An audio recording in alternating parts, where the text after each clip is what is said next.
Hi, I'm Nadia Rhoton. And I'm Ruca Rhoton. And today we're going to be talking about the production and marketing of breeding ewes. There's a lot to take into consideration when marketing and producing breeding lambs, like their wool quality and their carcass quality. Now we're going to talk a little bit more about wool production. There are many different types of wool, but what determines what type of wool it is the placement on the body. For example, the belly wool is shorter, less desirable. The breech is the wool from the hindquarters, and there's all these different types of states for the wool, like the fleece, which is wool from a single sheep in a grease state. And a grease state means unwashed, shorn wool. Now, the crimp is the natural curl in the wool fiber, and the handle is the feel of the wool. Now, the hogget wool is virgin wool, which means this is going to be the first time the wool has ever been shorn. And the keratin is the chemical protein substance that makes up the hair. Now there's more than just that. There's lamb's wool, which is wool from a lamb that's not over 7 months old. The luster is the light reflection off the sheep's wool. Pelt is the skin of the sheep with the wool still on it. Scouring is the removal of dirt and grease from the wool. Skirting is the removal of the unwanted stained wool that is not helpful for the production and marketing of this wool. Staple is the length the shorn wool is at. The suit is the salt present in raw wool, and the yolk is the natural grease. When it's purified, it's called vanillin. Now let's start off by talking about the wool and its qualities. So now I'm going to talk about the wool on the sheep. Right down here, it's called the belly wool.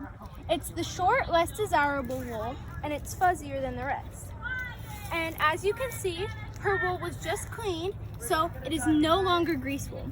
And when you come in close, you can see that her hair is curly. This is called the crimp of her wool. An important part to marketing wool would be to check the state of the wool. So how you do that is you're going to take 2 hands and you're just going to split it down the middle.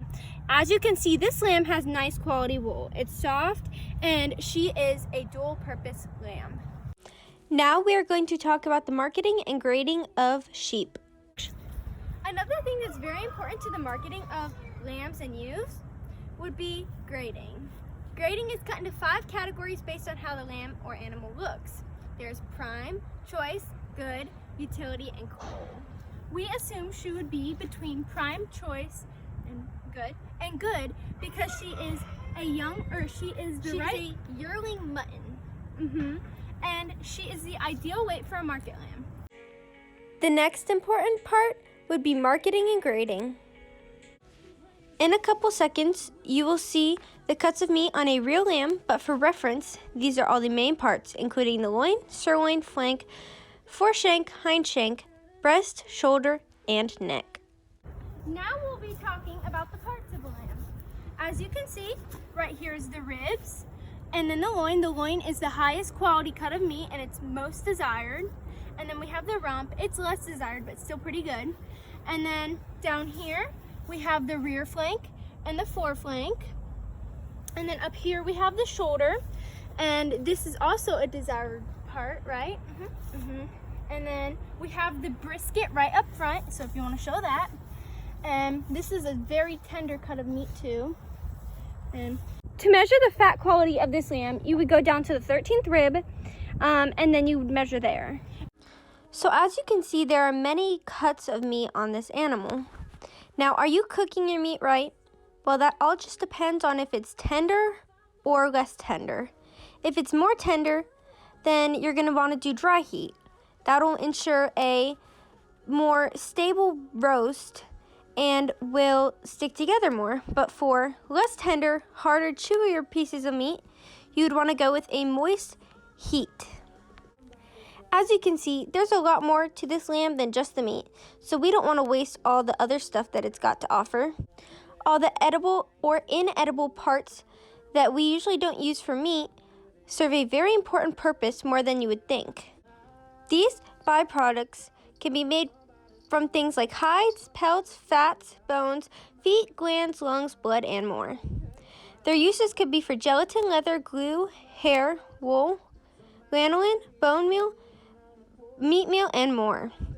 Examples of this may be ice cream, marshmallows, paper boxes, insulation, ointment, chalk, crayons, lubricants, medicine, and more. The last thing that's very important for the marketing of these animals is livestock quality assurance, which is making sure these animals are safe to eat, healthy, and wholesome. To make sure we can take the best care of our animals, we feed 2 times a day, get vets out regularly to check them, deworm them when needed, walk and work with them every single day, rain or shine, and check their weights weekly. We try our best to take care of our animals by walking them at least once a day and feeding them 2.5 pounds plus a flake of hay. We give our breeding sheep 2.5 pounds of feed a day of Purina ewe and lamb feed, and each sheep gets 0.5 flakes 2 times a day. I'm Ruca. And I'm Nadia. And this is our Breeding Sheep Project.